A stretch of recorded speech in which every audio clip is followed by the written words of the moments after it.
Hello students, so BCom final year income tax. तो यार हम लोग कल के क्लास में हम लोग बहुत कुछ सैलरी के बारे में जान चुके थे, अलावेंसेस के बारे में जान चुके थे। अलावेंसेस 3 प्रकार के होते हैं। पहला होता है फुल्ली टैक्सेबल अलावेंस, दूसरा पार्शली टैक्सेबल अलावेंस। तो पार्शली टैक्सेबल अलावेंस में हमने हाउस रेंट अलावेंस देख लिया था और एंटरटेनमेंट अलावेंस जो कि डिडक्शन में आता है वो हमने एग्जेम्प्टेड पार्ट नहीं बोलेंगे, डिडक्शन में आता है वो हमने देख लिया था। इसके अलावा पार्शली टैक्सेबल अलावेंस में मैंने स्पेशल अलावेंस के 2 कैटेगरी आपको कल के क्लास में बताया था। कैटेगरी ए एंड कैटेगरी क्या बताया था आप लोगों को, बी। तो कैटेगरी ए जो था वो कैसा एक्सपेंसेस था, मतलब एक्सपेंसेस जो एम्प्लॉई है वो करता तो अपने ऊपर है, पर्सनली खर्चा करता है, बट वो कहीं ना कहीं वो उसके एम्प्लॉयमेंट से जुड़ा हुआ होता है। ठीक है, तो 6 बताया था मैंने आप लोगों को, ट्रैवलिंग अलावेंस, डेली अलावेंस और helper allowance, academic allowance, conveyance allowance and uniform allowance. 6 allowance बताया था। और इसके बारे में मैंने बताया था ये एग्जेम्प्ट कहाँ तक होता है, जितना रुपए तक एक्चुअल में खर्चा हुआ रहेगा उतने रुपए तक एग्जेम्प्ट हो जाएगा। और क्वेश्चन में जब कोई इन्फॉर्मेशन ना दिया जाए तो आप यही मानते हैं जितना मिला उतना खर्च हो गया, पूरा का पूरा एग्जेम्प्टेड मानते हैं। ये बात क्लियर थी? ओके, तो चलिए लेट ना करते हुए हम लोग आगे बढ़ते हैं एंड देन स्पेशल अलावेंस का कैटेगरी भी पढ़ते हैं अपन लोग। स्पेशल अलावेंस का देखिए आपके फॉर्मेट में लिखा होगा कैटेगरी बी। कैटेगरी बी में क्या लिखा है, कॉम्पेंसेशन अलावेंस। देखिए ये ना ऐसे एम्प्लॉय लोगों को मिलता है जो थोड़ा सा मेहनत वाला काम करते हैं। देखो एम्प्लॉय भी ना तरह तरह के एम्प्लॉय होते हैं। कोई एम्प्लॉय जो होता है बढ़िया ऑफिस में बैठकर एसी रूम में काम करता है। कई एम्प्लॉय ऐसे होते हैं जो बेचारे सड़कों में खाक छानते फिरते हैं, वहाँ काम करते हैं। कई एम्प्लॉय ऐसे होते हैं जो पहाड़ों में चढ़कर काम करते हैं। कई एम्प्लॉय ऐसे होते हैं जो बॉर्डर पे जाके काम कर रहे हैं। कोई एम्प्लॉय ऐसे होते हैं जो खदान के अंदर अंडरग्राउंड माइंस के अंदर में जाके काम करते हैं। तो एम्प्लॉय का ही अंतर है। कोई एम्प्लॉय ऐसे होते हैं कि उनका ऑफिस उनका ट्रेन ही होता है, उनका जो ट्रेन में मतलब जैसे कि मान लीजिए ड्राइवर है या मान लो गार्ड है या टीसी है, तो उनके लिए ऑफिस क्या होता है, उनका ट्रेन ही उनके लिए ऑफिस होता है। अगर वो पायलट है या फिर अगर वो पायलट है या फिर एयर हॉस्टेज है तो उनके लिए उनका फ्लाइट ही क्या होता है, उनका ऑफिस होता है। अब कई स्टूडेंट ऐसे होंगे जिनके पापा यहाँ पे गार्ड होंगे, गुड्स गार्ड होंगे या टीसी होंगे या ड्राइवर होंगे रेलवे वगैरह में, तो आप उनका ऑफिस, तो आपको पूछेंगे भाई तुम्हारे पापा का ऑफिस कहाँ है, तो आप ऑफिस नहीं बता पाएंगे ना। आप बोलेंगे अरे मेरे पापा का क्या ऑफिस नहीं पता, ट्रेन लेके निकल गए होंगे, जो स्टेशन में पहुंचे होंगे वही उनका ऑफिस है। तो उनको आप अपन पा ही नहीं सकते, उनको जाने ही पता ही नहीं कर पाएंगे भाई वो है कहाँ पर, है ना। तो तरह तरह के एम्प्लॉय होते हैं। तो कुछ एम्प्लॉय आराम से काम करते हैं, कुछ एम्प्लॉय थोड़ा कष्ट लेकर काम करते हैं। जितना मैंने बताया अभी सब थोड़ा सा कष्टदायक होता है। पहाड़ों में काम करना, ट्रांसपोर्ट में काम करना बड़ा मुश्किल होता है, तो उनको कॉम्पेंसेशन दिया जाता है। थोड़ा भेदभाव नहीं हो गया उनके लिए। कोई एम्प्लॉय एसी में बैठ के काम कर रहा है, ये बेचारे लोग देखो ना कहाँ अंडरग्राउंड में कोई काम कर रहा है, तो कोई हवाओं में काम कर रहा है, कोई पहाड़ों में काम कर रहा है, कोई ट्रकों में काम कर रहा है, तो कोई ट्रेन में काम कर रहा है, तो कोई फ्लाइट में काम कर रहा है। जान को जोखिम में डाल के लोग क्या कर रहे हैं, काम कर रहे हैं। तो इनको ऐसा काम कर रहे हैं, इतना इनको कष्ट हो रहा है, तो इनके कष्ट को थोड़ा सा कम करने के थोड़ा पैसा दे दिया जाता है, अलावेंस दे दिया जाता है। समझ में आया? तो उसको बोलते हैं स्पेशल कॉम्पेंसेशन अलावेंस। क्या बोलते हैं? Special compensation allowance. तो यहाँ पे मैं बात करने जा रहा हूँ एग्जेम्प्टेड पार्ट, कितना पार्ट एग्जेम्प्ट होगा। यार यहाँ मैं ये नहीं बता रहा हूँ कितना अलावेंस मिलेगा। कई बार बच्चे क्या करते हो, समझ लेते हो उतना अलावेंस मिलता है, ऐसा समझ लेते हैं। ऐसा मत समझो, मैं यहाँ बताने जा रहा हूँ कितना पार्ट, जितना भी अलावेंस मिले, कुछ भी अलावेंस कुछ भी मिल सकता है। सबका अलग अलग अलावेंस होता है, ये सब अलावेंस होता है बट सबका एक जैसे नहीं होता, सबका अलग अलग होता है। तो मैं यहाँ बताने जा रहा हूँ कितना पार्ट उसमें टैक्स फ्री होगा, कितने पार्ट पे टैक्स नहीं लगेगा। कई बार बच्चे क्या सोचते हैं, अगर मैं 300 रुपये पर मंथ बोलता हूँ तो समझते हैं कि टैक्स एग्जेम्प्ट है, वो सर अलावेंस मिलता होगा ये बता रहे हैं। अरे अलावेंस मिल रहा है वो नहीं बताता हूँ, उसमें कितना एग्जेम्प्टेड होता है वो बताता हूँ मैं। ठीक है, चलिए तो अपन बात करें। सबसे पहला होता है, देखो सबसे पहला होता है हिल अलावेंस। सबसे पहले देखो एग्जेम्प्टेड पार्ट लिखा होगा उसमें हिल अलावेंस। हिल मतलब हो रहा है all places located at height of 1000 metre और अबव द सी लेवल। यार जब भी तुम लोग ट्रेन से जाते होगे तो आप लोग देखना स्टेशन में वैसे ही पहुंचते होगे तो स्टेशन में उस जगह का नाम लिखा होता है और देखना उसमें लिखे रहता है समुद्र तल से ऊंचाई, सी लेवल आपको लिखे रहता है, समुद्र से ऊंचाई लिखे रहता है, मतलब उसको बताता है कि समुद्र से कितनी ऊंचाई पर है। तो जो भी ऐसा जगह जो समुद्र से 1000 मीटर से अधिक ऊंचाई पर है, 1000 से मीटर से अधिक ऊंचाई पे है, तो वहां पर हिल पे काम कर रहा, मतलब पहाड़ पे काम कर रहा, तो उसको हिल अलावेंस मिलता है। तो ऐसा अलावेंस जो होता है वो 300 रुपये पर मंथ के रेट से क्या हो जाता है, टैक्स फ्री हो जाता है। ऐसा अलावेंस 300 रुपये पर मंथ के रेट से क्या हो जाता है, टैक्स फ्री हो जाता है। ये बात याद रखिएगा, ठीक है। ओके, टैक्स फ्री हो जाता है, मिलता नहीं 300 रुपया, जितना भी मिले उस पर 300 रुपये पर मंथ के रेट से टैक्स फ्री होता है। ओके ठीक, आगे बढ़े। नेक्स्ट बच्चों अच्छा अगला लिखा है special compensatory allowance, tribal allowance, schedule area allowance, agency area allowance. देखो कई लोग ऐसे होते हैं जो आदिवासी एरिया में जाकर काम करते हैं, जंगल वंगल में काम कर रहे हैं, तो कहाँ पर, जैसे एमपी के जंगल हो गया, तमिलनाडु हो गया, यूपी, मतलब ट्राइबल एरिया में काम कर रहे हैं, त्रिपुरा, असम, वेस्ट बंगाल ट्राइबल एरिया में काम कर रहे हैं, शेड्यूल एरिया आदिवासी वगैरह वाला एरिया शेड्यूल एरिया है, एजेंसी एरिया है। तो ऐसे सिचुएशन पे, ऐसे खतरनाक जगह पे अगर वो लोग काम कर रहे हैं जंगल वगैरह में, तो उनको क्या मिलता है, ट्राइबल अलावेंस मिलता है या शेड्यूल एरिया अलावेंस मिलता है। तो वो जितना भी मिले उसमें 200 रुपये पर मंथ के रेट से एग्जेम्प्ट होता है। कितने रुपए के रेट से एग्जेम्प्ट होता है ये, 200 रुपये पर मंथ के रेट से एग्जेम्प्ट होता है, टैक्स फ्री होता है, मिलता नहीं है, टैक्स फ्री होता है, मिले कुछ भी, ठीक है। अगला है बच्चों ट्रांसपोर्ट अलावेंस। अगला क्या है, ट्रांसपोर्ट अलावेंस। और ये ऐसा अलावेंस है जो ट्रांसपोर्ट इंप्लॉय को मिलता है। किसको मिलता है, transport allowance to transport employ. देखो कई बार क्या होता है, जैसे जो इंप्लॉय, ट्रांसपोर्ट इंप्लॉय किसको बोलते हैं, जो ट्रांसपोर्ट में काम कर रहे हैं। जैसे ट्रेन में ड्राइवर काम कर रहा है वो ट्रांसपोर्ट इंप्लॉय है, गार्ड काम कर रहा है ट्रांसपोर्ट इंप्लॉय है, टीसी काम कर रहा है ट्रांसपोर्ट इंप्लॉय है, आपका फ्लाइट में पायलट काम कर रहा है ट्रांसपोर्ट इंप्लॉय है, फ्लाइट में एयर होस्टेज काम कर रहे हैं ट्रांसपोर्ट इंप्लॉय है, ट्रकों में ड्राइवर काम कर रहा है, हेल्पर काम कर रहा है ट्रांसपोर्ट इंप्लॉय है, ठीक है। ये सब ट्रांसपोर्ट इंप्लॉय होते हैं। तो ऐसे ट्रांसपोर्ट इंप्लॉय लोगों को क्या दिया जाता है, ट्रांसपोर्ट अलावेंस दिया जाता है। टीए बोलते हैं ना, इसको बहुत सुने, टीए ट्रांसपोर्ट अलावेंस दिया जाता है। तो जितना भी ट्रांसपोर्ट अलावेंस मिले, जितना भी ट्रांसपोर्ट अलावेंस मिले, उसमें एग्जेम्प्टेड पार्ट कितना होता है, टैक्स फ्री कितना होता है, टैक्स एग्जेम्प्ट कितना हो जाता है, विच एवर इज लेस। ये दो चीजों में जो सबसे कम होगा वो टैक्स फ्री हो जाएगा। जो दो चीजों में जो सबसे कम होगा टैक्स फ्री हो जाएगा। Number 1, 70% of allowance. जितना उसको अलावेंस मिला है ना, जितना उसको ये ट्रांसपोर्ट अलावेंस नहीं मिला है उसका 70% निकाल लो। और नंबर 2, 10,000 रुपये पर मंथ, यानी साल का 1,20,000 रुपये। दोनों में जो कम होगा उतना टैक्स फ्री। सोचो साल का 10,000 पर मंथ, यानी सोचो मिलता कितना होगा। यही कारण तो है कि जनरली गार्ड वगैरह लोग का सैलरी कई बार लाख लाख रुपए तक पहुंच जाता है, इसी अलावेंस की वजह से, ट्रांसपोर्ट अलावेंस की वजह से, जिसको अपन बोलते हैं टीए, ठीक है। तो ये छूट मिलेगा, एग्जेम्प्ट मिलेगा। ये छूट कब मिलेगा मालूम है, ये एग्जेम्प्टेड पार्ट कब मिलेगा, जब वो डेली अलावेंस रिसीव नहीं करता होगा, वो बंदा डेली अलावेंस रिसीव नहीं करता होगा।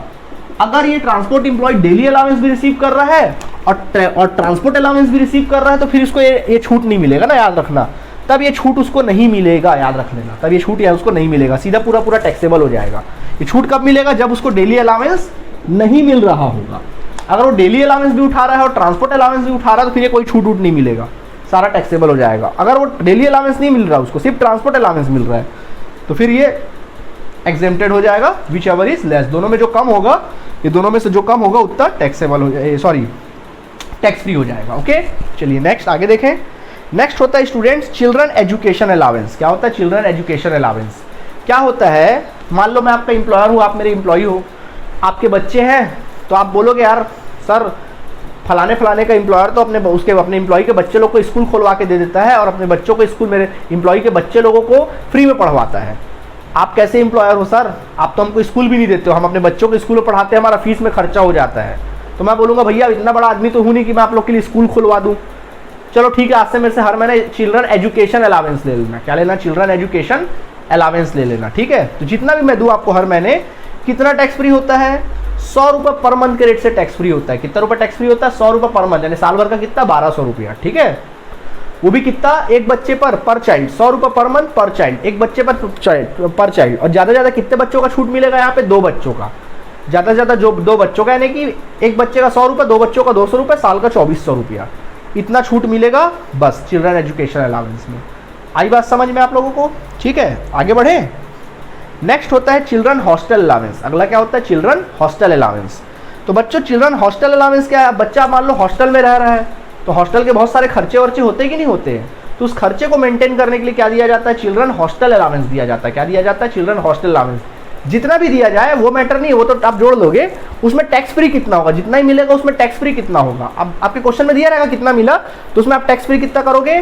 300 रुपये पर मंथ पर चाइल्ड, मैक्सिमम 2 चाइल्ड। तीसरे बच्चे का नहीं मिलेगा, ज़्यादा से ज़्यादा 2 बच्चों का मिलेगा। आई बात समझ में? छूट गवर्नमेंट की तरफ से एजुकेशन पे 100 रुपये और इस पे अलावेंस पे कितना? चिल्ड्रन हॉस्टल अलावेंस पे 300 रुपये पर मंथ पर चाइल्ड। आई बात समझ में आप लोगों को? ओके। इसके बाद अगला होता है transport allowance to other employ. अच्छा, अगला है ट्रांसपोर्ट अलावेंस। बोलोगे सर अभी तो बताया आप ट्रांसपोर्ट अलावेंस। यार वो ट्रांसपोर्ट अलावेंस मैंने ट्रांसपोर्ट एम्प्लॉय के लिए बताया था। ट्रांसपोर्ट अलावेंस अदर एम्प्लॉय को भी मिलता है। अदर एम्प्लॉय मतलब जो नॉर्मल काम करते हैं, ट्रांसपोर्ट एम्प्लॉय नहीं है, बोल लो नॉर्मल अदर एम्प्लॉय है। तो ऐसे एम्प्लॉय को अगर ट्रांसपोर्ट अलावेंस मिल रहा है, तो अगर वो नॉर्मल एम्प्लॉय है तो उसका पूरा टैक्सेबल हो जाएगा। ये छूट किसको मिलता है? ट्रांसपोर्ट एम्प्लॉय को मिलता है। नॉर्मल एम्प्लॉय तो फिर पूरा का पूरा क्या हो जाएगा? टैक्सेबल हो जाएगा। याद रखना, पूरा का पूरा टैक्सेबल हो जाएगा। लेकिन अगर वो एम्प्लॉय हैंडीकैप्ड है, हैंडीकैप्ड है या ब्लाइंड वगैरह है, यानी कि विकलांग है, शारीरिक रूप से क्या है, फिजिकली विकलांग है ना, तो ऐसे शख्स को 3200 रुपये पर मंथ के रेट से टैक्स फ्री होता है। उसका अलावेंस 3200 रुपये पर मंथ के रेट से क्या होता है, टैक्स फ्री होता है। पर मंथ 3200 रुपये पर मंथ टैक्स फ्री होता है। वही आई बात समझ में, ठीक है। 3200 रुपये पर मंथ के रेट से क्या हो जाता है, टैक्स फ्री हो जाता है। Okay okay. अंडरग्राउंड अलावेंस, अगला है अंडरग्राउंड अलावेंस। अगर कोई इंप्लॉई अंडरग्राउंड माइनिंग में काम करता है, जानवर का खतरा है, स्वास्थ्य का भी खतरा है, तो कुछ भी उसको अलावेंस दिया जाता है। भाई तू अंडरग्राउंड में काम कर रहा है, चल ठीक है, तू अंडरग्राउंड अलावेंस रख, जितना ही मिले ठीक है, लगेगा टैक्स, लेकिन उसमें टैक्स फ्री कितना होगा, 800 रुपये पर मंथ के रेट से क्या हो जाएगा, टैक्स फ्री हो जाएगा। 800 रुपये पर मंथ के रेट से क्या हो जाएगा, टैक्स फ्री हो जाएगा। ओके, 800 रुपये पर मंथ के रेट से क्या हो जाएगा, यहाँ पे टैक्स फ्री हो जाएगा। ठीक है, आगे special compensatory allowance highly active field area allowance granted to the members of the arm force, 42 रुपये पर मंथ है, ये आपके काम करनी, छोड़ो दो इसको, कोई काम करनी। ठीक है, तो इस तरह से हमारा क्या खत्म हो गया, इस प्रकार हमने देखा कि हमारा जो पूरा स्पेशल अलावेंस है कैटेगरी ए और कैटेगरी बी हमने क्या कर लिया, खत्म कर लिया। इसको देखो देखो, हालांकि बहुत सारे अलावेंस होते हैं इसमें, मैंने तुम लोग को यार थैंक यू बोलो मेरे को, मैंने आप लोग को जो आपके काम के वही अलावेंस लिखाया, मतलब मुश्किल से बी कैटेगरी में 5 6 7 ही अलावेंस के बारे में लिखाया है। ऐसे होता 16 16 17 17 अलावेंस होते हैं। मैंने फालतू का टाइम पास नहीं कराया, जो आपके काम का है, जो आपके एग्जाम में आएगा वही बताया, शॉर्ट में बताया, बीकॉम फाइनल ईयर के लेवल का बताया, कोई सीए के लेवल का नहीं बताया है। ठीक है, ओके, आगे बढ़ जाते हैं अपन लोग नेक्स्ट। तो देखो हमने क्या कर लिया, फुल्ली टैक्सेबल अलावेंस हमने सीख लिया, पार्शली टैक्सेबल अलावेंस भी सीख लिया। अब बारी आती है फुल्ली टैक्स फ्री अलावेंस की। बच्चों ये वो अलावेंस है जो पूरी तरीके से टैक्स फ्री होता है, इस पर किसी प्रकार का टैक्स नहीं लगता है। ठीक है, तो कौन कौन से अलावेंस होते हैं, सबसे पहला होता है फॉरेन अलावेंस। क्या होता है, फॉरेन अलावेंस। देखो क्या होता है, अगर आप कोई इंप्लॉई हो और फॉरेन में काम कर रहे हो, आप कहाँ काम कर रहे हो, फॉरेन में। यार अपने देश में रहने से ज़्यादा कष्टदायक कोई काम होता है तो फॉरेन में। आप बोलोगे सर क्या बात कर रहे हो सर, फॉरेन में हम रह रहे हैं उसमें क्या कष्ट, मज़ा आएगा सर। ठीक है, मान लो पाकिस्तान में रह रहे हो, सीरिया में रह रहे हो, अब बोलो, अब तो कष्टदायक है ना आप लोगों के लिए। ठीक है, तो आपके लिए बड़ा कष्टदायक होता है यार, अपना देश होता है ना। तो आप फॉरेन में काम कर रहे हो तो वहाँ फॉरेन में आपको कुछ प्रॉब्लम्स फेस करना पड़ रहा है, तो उसकी वजह से आपको पैसा दिया जाता है, फॉरेन अलावेंस दिया जाता है। क्या दिया जाता है, फॉरेन अलावेंस दिया जाता है। तो बच्चों ये फॉरेन अलावेंस 100% टैक्स फ्री होता है, इसमें किसी प्रकार का टैक्स लगता ही नहीं है। तो सीधा आप इसमें एग्जाम डाल दोगे, जोड़ोगे ही नहीं, इसको आप क्या करोगे, ऐड करोगे ही नहीं। ठीक है, आगे संपेचुरी अलावेंस और हाई कोर्ट और सुप्रीम कोर्ट जज। देखो हमारे देश में सबसे बड़ा कौन है, हमारे देश में सबसे पहला व्यक्ति कौन है, हमारे देश में सबसे बड़ा कौन है, व्यक्ति नहीं बोलूँगा, पहला देश में सबसे बड़ा कौन है, प्रधानमंत्री है, राष्ट्रपति, कौन है सबसे बड़ा, कानून। हमारे देश में सबसे बड़ा अगर कोई है तो वो है कानून। और कानून को रिप्रेजेंट कौन करता है, कानून का आंख नाक कान कौन है, बोलते हैं ना, फिल्मों में भी देखे होगे, कानून को अपने हाथ में मत लो। मतलब ये है कि इस बंदे के किए का सजा कानून देगा, आप मत लो, आप कैसे ले लोगे, कानून, आपका काम थोड़ी ना सजा देने का, कानून का काम है, तो कानून सजा देगा, है ना। कौन देगा सजा, कानून सजा देगा। तो भाई कानून सजा तो देगा, लेकिन कानून का हाथ पांव नाक मुंह कौन है, कानून को रिप्रेजेंट कौन करता है, कानून को रिप्रेजेंट कौन करता है, कानून को रिप्रेजेंटर कौन है, जज है, जजेस होते हैं ना कानून के रिप्रेजेंटर। मतलब जज में इतनी ताकत होती है कि अगर प्रधानमंत्री भी जज अगर प्रधानमंत्री के सामने, अगर कोर्ट में प्रधानमंत्री बैठा है और जज अगर वहां पे आया है, तो जज को प्रधानमंत्री के सामने क्या होना पड़ता है, सॉरी, प्रधानमंत्री को जज के सामने खड़ा होना पड़ेगा। वो जज ऐसा नहीं सोचना कि प्रधानमंत्री से जज से ऊपर है प्रधानमंत्री, नहीं, जज के सामने प्रधानमंत्री को भी खड़ा होना पड़ेगा, क्योंकि असल में प्रधानमंत्री जज के सामने खड़ा नहीं हो रहा है, बल्कि वो कानून के रिप्रेजेंटर, मतलब संविधान के सामने खड़ा हो रहा है। क्योंकि हमारे देश में सबसे बड़ा है संविधान, कॉन्स्टिट्यूशन सबसे ऊपर है, तो कॉन्स्टिट्यूशन के सम्मान में सब लोग खड़े होते हैं। कभी भी फिल्मों में भी देखे होगे, जैसी जज आता है सबके सब क्या हो जाते, खड़े हो जाते। इवन प्रधानमंत्री भी अगर वहां पर है तो उसको क्या होना पड़ेगा, खड़ा होना पड़ेगा। समझ में आया कि नहीं आया, ठीक है, आगे बढ़ते हैं। अलावेंस फ्रॉम यूएनओ, अगला क्या है, अलावेंस फ्रॉम यूएनओ। तो हाँ, संपेचुरी अलावेंस बोल रहा था, तो ये हाई कोर्ट और सुप्रीम कोर्ट के जज को मिलता है। सिर्फ किसको मिलता है, हाई कोर्ट और सुप्रीम कोर्ट के जजेस को मिलता है। एक सत्कार भत्ता बोलते हैं, हिंदी में इसको बोलते हैं सत्कार, उनके सम्मान के तौर पे। अब भाई उतने बड़े पोस्ट में है तो उनके सम्मान के तौर पे हम उसको क्या देते हैं, वो भत्ता देते हैं, इसलिए उसको बोलते हैं संपेचुरी अलावेंस। ठीक है, ओके ओके। नेक्स्ट होता है टैक्स फ्री होता है, अलावेंस फ्रॉम यूएनओ। अगला क्या है, अलावेंस फ्रॉम यूएनओ। यूएनओ मतलब union nation organisation, union nation organisation, united nation organisation, UNO from यानी संयुक्त राष्ट्र संघ। ठीक है, union nation organisation, allowance from UNO. अगर आप कोई इंप्लॉई हो और यूएनओ में काम करते हो और यूएनओ की तरफ से कोई भी आपको अलावेंस मिलता है तो हमारे देश में टैक्स फ्री है। हमारे देश में क्या है, वो टैक्स फ्री है, कोई टैक्स आपको नहीं लगेगा। ठीक है, ओके। देन नेक्स्ट है पर डीम अलावेंस। क्या है पर डीम अलावेंस? बोलोगे सर ये पर डीम अलावेंस क्या होता है? पर डीम अलावेंस क्या है सर? सुनिए सर कि ये पर डीम अलावेंस क्या है। देखिए मान लो आप हमारे हो एम्प्लॉई, ठीक है, आप हो हमारे क्या एम्प्लॉई। हमने बोला हमारी एक ब्रांच बिलासपुर में हो, आप हमारे ब्रांच में काम कर रहे हो, मान लो अच्छे खासे पोस्ट में हो, काम कर रहे हो। मान लो हमारी कोई नई ब्रांच ओपन हुई, मान लो गुजरात में हमारी कोई नई ब्रांच ओपन हुई। मैंने बोला एक काम करो यार, तुम जाओ वहाँ नए नए एम्प्लॉई लोग रिक्रूट हुए हैं, उनको जाके ट्रेनिंग दो, वहाँ रहो, उनको जाके ट्रेनिंग दो, सिखाओ पढ़ाओ सब कुछ करो, ठीक है, ओके जाओ। आप चल तो दिए, तो आप बोलोगे सर मैं रहूँगा कहाँ, खाऊँगा कहाँ, पीऊँगा कहाँ? तो मैं बोलूँगा ठीक है ना, चल दो, वहीं कहीं होटल में रह लेना, वहीं होटल में खाना खा लेना, आके मुझे बिल दिखा देना, बताना मुझे, ठीक। आप गए 15 दिन वहाँ रहे, होटल में रहे, वहीं होटल में स्टे किए, खाना वगैरह खाए, सब मतलब अपना जो भी खर्चा वर्चा था सब आपका खर्चा वगैरह हो गया। अब मेरे पास आए, मैं बोला 15 दिन बाद आप ट्रेनिंग वेनिंग दे के आप फिर से वापस बिलासपुर में आ गए, अपना ड्यूटी ज्वाइन किए।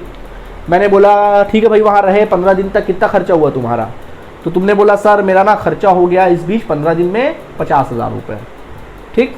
मैं निकालूंगा ड्रॉअर से, कुछ नहीं बोलूँगा, 50,000 निकाला, आपको दे दिया। आप वहाँ गए होगे, होटल में रहे होगे, लॉजिंग होटल लॉजिंग का खर्चा है ना, मैंने आपको क्या कर दिया 50,000 निकाल के दे दिया। ये आपका है पर डीम अलावेंस। क्या है ये? पर डीम अलावेंस। इसको ये 100% टैक्स फ्री है। और ये लो बताओ कितना खर्चा हुआ था? कुछ भी बता सकते हो, ठीक है। चलो खैर वो तो आपका मर्जी की बात है, कितना बना लो कितना बचा लो वो तो अलग बात होता है, ठीक है। तो यहाँ तक हमने बातें क्या कर ली, क्लियर कर ली। तो बच्चों इस तरह से हमारा क्या हो गया, दिमाग में बैठा लो, हमारा जो टैक्स फ्री अलावेंस है वो भी क्या हो गया, कंप्लीट हो गया। देखो रूल को अच्छे से पढ़ो भैया, रूल को अच्छे से पढ़ो, यही रूल है। जब हम क्वेश्चन बनाएंगे तब अपन फटाफट रूल दिमाग में लाएंगे, फटाफट बनाते जाएंगे। फिर वहाँ मैं रूल नहीं पढ़ाते रहूँगा, मैं सीधा क्वेश्चन बनाऊंगा, तो फिर चेहरा उतार के मत बैठे रहना, अरे सर कुछ समझ ही में नहीं आ रहा है। रूल को अच्छे से पढ़ो, लापरवाही मत करो, ये रूल ही सबसे बड़ा जान है। रूल पढ़ोगे तभी तो बना पाओगे, कैसे किसको निकालना है, रूल ही नहीं पता रहेगा तो कहाँ से बना पाओगे, ठीक है। तो चलिए कोई हम टाइम पास नहीं कर रहे, मुझे कोई ऐसा बेवकूफ़ी नहीं कि मैं 15-15 पेज को खाली बस खड़े होकर आपको बोल रहा हूँ यहाँ पे। उस चीज़ को आप ध्यान में रखिए, ये मत सोचो सर थ्योरी पढ़ा रहे चलो जब प्रैक्टिकल करेंगे तब हम देखेंगे, ऐसी बेवकूफ़ी मत करना, नहीं तो कुछ समझ में नहीं आने वाला, कुछ पल्ले नहीं पड़ने वाला।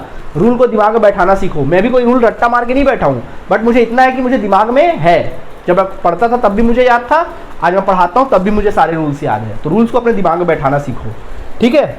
चलिए आगे देखते हैं। इसके बाद अगला दिया है परक्विजिट्स। अगला क्या दिया है? Perquisites. Fully taxable perquisites for all employees. Fully taxable perquisites for क्या लिखेंगे? All employ. परक्विजिट्स की बात करते हैं। देखो परक्विजिट्स का मतलब हो गया टैक्सेबल अलाउंस की बात, अब अपन बात करते हैं परक्विजिट्स। परक्विजिट्स का मतलब होता है फैसिलिटीज। क्या होता है इसका मतलब? फैसिलिटीज। फैसिलिटीज होता है। क्या होता है इसका मतलब? फैसिलिटीज। ओके, क्या होता है इसका मतलब? फैसिलिटीज। फैसिलिटीज होता है इसका मतलब। ओके, क्या होगा इनका मतलब? फैसिलिटीज, मतलब अनुलाभ। हिंदी में इसको बोलते हैं अनुलाभ। देखो कई बार एम्प्लॉयर क्या करता है, अपने एम्प्लॉय को बहुत सारी सुविधाएं देता है। क्या देता है? सुविधाएं देता है, बहुत सारी सुविधाएं देता है, जिसको हम लोग बोलते हैं परक्विजिट्स भी 3 प्रकार के होते हैं। परक्विजिट्स, पहला perquisites for taxable perquisites for all employ, taxable perquisites for all employ.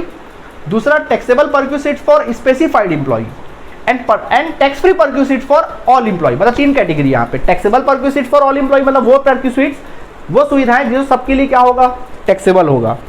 हर प्रकार के एम्प्लॉय के लिए टैक्सेबल होगा, चाहे वो गरीब एम्प्लॉय हो अमीर एम्प्लॉय हो, सबके लिए टैक्सेबल होगा। दूसरा taxable perquisite for specified employ, ये टैक्सेबल होगा बट कुछ स्पेसिफाइड एम्प्लॉय के लिए टैक्सेबल होगा, जो थोड़ा स्पेसिफाइड होंगे। कैसे पता चलेगा स्पेसिफाइड? बताएंगे। और कुछ टैक्सेबल और tax free perquisite for all employ, सारे एम्प्लॉय के लिए क्या रहेगा? वो टैक्स फ्री रहेगा। देखते हैं क्या क्या होता है, चलो समझाते हैं।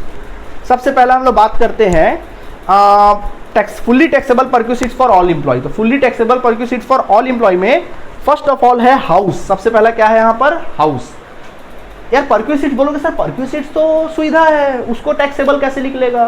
भाई सुविधा तो हम दे रहे, तो सुविधा को वैल्यू नहीं कर सकते, वैल्यूएशन नहीं कर सकते। मान लो मैं आपको मेरे कोचिंग तक आने का मैं बोलता हूँ ठीक है आप मेरे यहाँ कोचिंग में आओगे, ऑटो में आओगे, और यहाँ से कोचिंग से ऑटो में अपने घर चले जाओगे। ठीक है, मैं आपको आने का और जाने का फैसिलिटी देता हूँ। चलो मैंने तुम्हारे लिए ऑटो लगा दिया, मैं बोला ये ऑटो में बैठ के यहाँ कोचिंग आओ और इसी ऑटो में बैठ के अपने घर क्या कर दो, चले जाओ, छोड़ दो, कुछ पैसा वैसा देने की जरूरत नहीं है, बिल्कुल जाओ ऐश करो। सुविधा मिल रहा है कि नहीं मिल रहा है? ठीक है, सुविधा तो मिल रहा है आप लोगों को। क्या सुविधा कितने का मिल रहा है? तो मैं इसका वैल्यूएशन नहीं कर सकता। मैं ऑटो वाले को दे रहा हूँ, मान लो ऑटो वाले को जाने का दे रहा होगा 40 रुपये, आने का दे रहा हूँ 40 रुपये, 80 रुपये दे रहा हूँ ना, यानी आपकी फैसिलिटी का वैल्यू कितना हुआ? 80 रुपया। तो 80 रुपये टैक्सेबल हो जाएगा, ये कहने का मतलब है। तो वैसे हाउस की बात करते हैं, किसकी बात करते हैं? हाउस। तो देखो हाउस, सोचो ये तुम्हारा क्या है, देखो हाउस यार, एम्प्लॉयर, देखो हाउस का भी बड़ा कहानी है, हाउस का भी बहुत कहानी है। क्या क्या कहानी है? अगर एम्प्लॉयर अमीर है, देखो अगर एम्प्लॉयर उसका अमीर है तो उसका एम्प्लॉय भी क्या होगा? अमीर होगा, क्योंकि एम्प्लॉयर अमीर है तो अपने एम्प्लॉय को भी अच्छा खासा हाउस देगा, हो सकता है बंगला देगा, हो सकता है अच्छा खासा फ्लैट देगा, लग्जरी हाउसेस देगा, दे सकता है। अगर एम्प्लॉयर गरीब है तो अपने एम्प्लॉय को गरीब घर देगा, अगर एम्प्लॉयर गरीब है तो एम्प्लॉय भी गरीब होगा, हो सकता है अपने एम्प्लॉय को एक छोटा सा कोई क्वार्टर दे देगा, या कोई शेड वाला घर दे देगा, उसको कुछ खास नहीं देगा, टीना टप्पर लगा हुआ उसको क्या कर देगा, टीने का लगा हुआ शेड वाला घर दे देगा, ऐसे करके। तो घर भी अलग अलग प्रकार के होते हैं ना, बहुत सारे प्रकार के होते हैं, कोई 3 BHK होता है, कोई 4 BHK होता है, कोई बंगलो होता है, तो कोई क्वार्टर होता है, बहुत सारे प्रकार के होते हैं, कोई शेड वाला होता है, कोई बिना शेड वाला होता है ना। कई लोगों को बंगला दिया जाता है। तो यहाँ सोचो, अगर आप सबका वैल्यू निकालने बैठे रहो किसको क्या दिया जाता है, तो आपका काम कितना कठिन हो जाएगा। सही बात है। तो गवर्नमेंट ने क्या किया मालूम, आपको बोला कि किसी से कोई मतलब नहीं, 3 BHK दिया, बंगलो दिया, शेड वाला दिया, बिना शेड वाला दिया, किसी से कोई मतलब नहीं। गवर्नमेंट ने हाउस को 2 कैटेगरी में बांट दिया सीधा। गवर्नमेंट ने बोला अंगलो बंगलो कैसा घर है, क्वार्टर है, कुछ भी है, बिल्कुल ध्यान मत दो, लग्जरी हाउस है, नॉर्मल हाउस है, कोई मतलब नहीं। गवर्नमेंट ने हाउस को 2 कैटेगरी में बांट दिया, अनफर्निश्ड हाउस एंड दूसरा बांट दिया फर्निश्ड हाउस। अनफर्निश्ड हाउस और दूसरा बांट दिया क्या? Furnished house. अनफर्निश्ड हाउस और दूसरा बांट दिया क्या? फर्निश्ड हाउस, यानी कि असुसज्जित मकान, हिंदी में इसको बोलते हैं असुसज्जित मकान, यानी खाली मकान एक प्रकार से। और ये होता है सुसज्जित मकान, सुसज्जित अरे यार सुसज्जित मकान यानी सजा सजाया मकान विथ फर्नीचर। विथ क्या? फर्नीचर। बिल्कुल सिंपल है। उसने बोला वो बोला देखो आपने, गवर्नमेंट ने आपका काम कितना आसान कर दिया। गवर्नमेंट बोला कैसा हाउस दिया मतलब नहीं, गवर्नमेंट ने 2 कैटेगरी बांट दिया, अनफर्निश्ड हाउस और फर्निश्ड हाउस, खाली मकान और फर्नीचर वाला मकान। मतलब ऐसा मकान बिल्कुल जैसे आपके हाथ में एम्प्लॉयर ने चाबी रखा, आप मकान जाके खोले दरवाजा, मकान पूरा खाली है, खुद का सामान डालो, ये होता है अनफर्निश्ड हाउस। दूसरा होता है फर्निश्ड हाउस, आपके हाथ में मकान का चाबी दे दिया, जैसे ही आपने दरवाजा खोला देखा बढ़िया मकान पूरा बढ़िया अंदर में सजा सजाया, पर्दे हैं वहाँ पे, फर्नीचर्स वगैरह लगे हुए हैं, बिल्कुल परफेक्ट है, बिल्कुल फर्निश्ड है, सुसज्जित मकान है ना, मतलब बिल्कुल विद फर्नीचर आपको क्या दिया? मकान दिया। तो देखो कितना आसान हो गया हमारा काम, सीधा हाउस की कैटेगरी डिवाइड कर दिया, फर्निश्ड या फिर अनफर्निश्ड। आपको जाके पूछना ही नहीं है कि एम्प्लॉयर से नहीं पूछना है जाके कि भैया आप कैसा अपने एम्प्लॉय को घर दे रहे हो, क्या दिए हो, आप बताओ क्या दिए हो, आप क्या दिए हो, कितने वैल्यू का दिए हो। वैल्यू उनसे पूछना ही नहीं, वैल्यू सीधा हम निकालेंगे। सीधा गवर्नमेंट ने बोला वैल्यू हम निकालेंगे। हाउस 2 प्रकार का होता है, फर्निश्ड और दूसरा अनफर्निश्ड हाउस। ये हाउस का वैल्यू है, ठीक है, ये बता दिया। ठीक, देखो वैल्यूएशन में आपको बताऊंगा तो बड़ा टाइम हो जाएगा, आज यहीं पे ख़त्म करते हैं इसको, ठीक है, वीडियो फिर ज़्यादा लंबा हो जाएगा, ठीक है। तो फिलहाल यहीं तक ख़त्म करो परक्विजिट्स के, बाकी चर्चा अपन लोग नेक्स्ट क्लास में करेंगे, ठीक है। तो आज के लिए इतना काफ़ी है, ओके, थैंक यू स्टूडेंट्स।